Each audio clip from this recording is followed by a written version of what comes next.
Yeah, so today we're talking about 3 critical things that you can do for flat feet or for pronated feet. But before we talk about the solution, let's talk about what causes flat feet to begin with. So the first thing is we have to look at the way that someone developed their postural strategies to stand upright. And that's going to start with the way that you learned how to walk in the early stages of life. Very often, and you might want to ask your mother or your parents, parents will say, will try to get their kids to walk before the age of 12 months old. And that is a great mistake because the lower body is not yet prepared to accommodate the entire weight of the body. Also, our hips are not shaped properly before the age of 12 months old. So it really is important to make sure that children go through that transition period where they learn how to crawl ipsilaterally and contralaterally to eventually stand upright. All of that plan being to activate and light up your entire brain, the connections specifically from your primitive brain to your mature brain. That's what it's all about. So one of the causes for flat feet can be the fact that you walked too early. It may also be that you have retained primitive reflexes like the Babinski reflex. I've done many videos about the Babinski reflex and how to test it if the reflex is either inactive or hyperactive. Then you may have a pronated foot condition. And if you have proper muscle tone, then you will form an arch. So walking too early, retain primitive reflexes like the Babinski reflex, putting shoes on too early, right? When children or babies are put in kindergarten, they have shoes on their feet, even sometimes before they can even walk. So that can also be a contributor.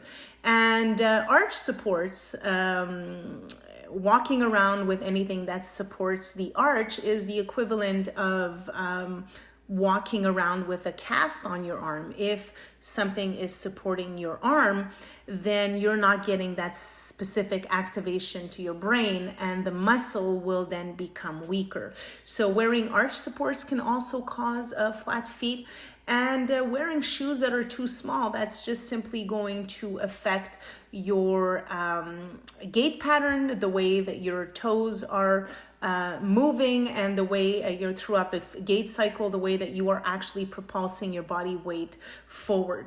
So these would be the 5 causes of what causes a pronated foot condition. Now, what you have to know is if your feet are pronated, that is something, although it is true that it could be a congenital condition, but keep in mind that flat foot always creates a problem from a biomechanical perspective.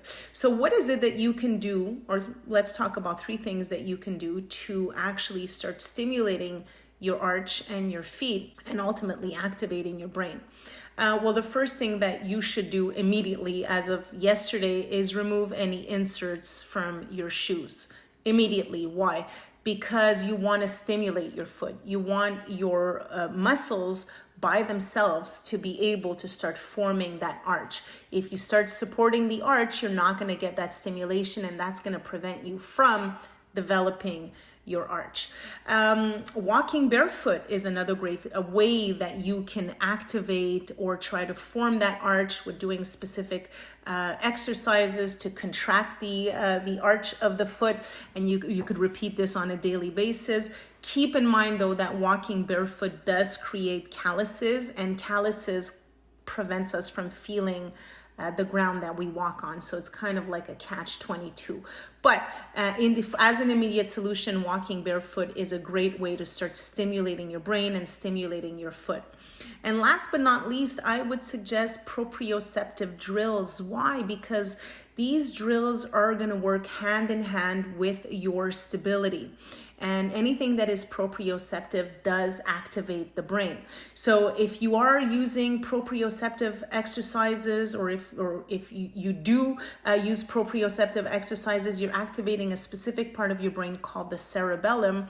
And the cerebellum has so many functions that are absolutely essential for having healthy posture and global posture. They help with balance, equilibrium, they help with coordination, muscle tone, and motor planning. So by doing something as simple as activating your feet, you're actually having a direct impact on your cerebellum.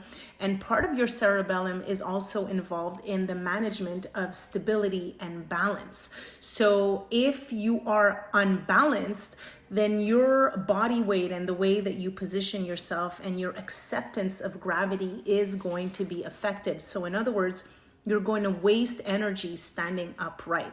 And wasting energy standing upright is not a good thing because it prevents us from using that energy for bodily functions, general homeostasis. So heel strike really is important because it basically shows us that acceptance of gravity. And because we are two-legged creatures, we walk in an upright posture, and our foot has a direct impact on that upright posture. So the 5 critical things that can affect or create a flat foot or pronated condition is walking too early, retained primitive reflexes, wearing shoes that are either too early or small shoes, and the wear of the anything that involves an arch support. Keep in mind that most shoes have a default arch support already that is inserted in your shoe.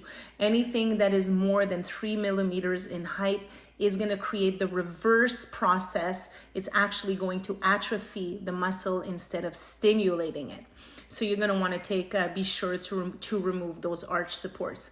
What you can do is remove the shoe inserts from all of your shoes. Simply just take a look at your running shoes. Do it now. Just take your shoes out and you'll notice that there's an insert with a little arch support. Just toss that. Walk barefoot more often. Stimulate the skin of your foot and add some proprioceptive drills to your exercises.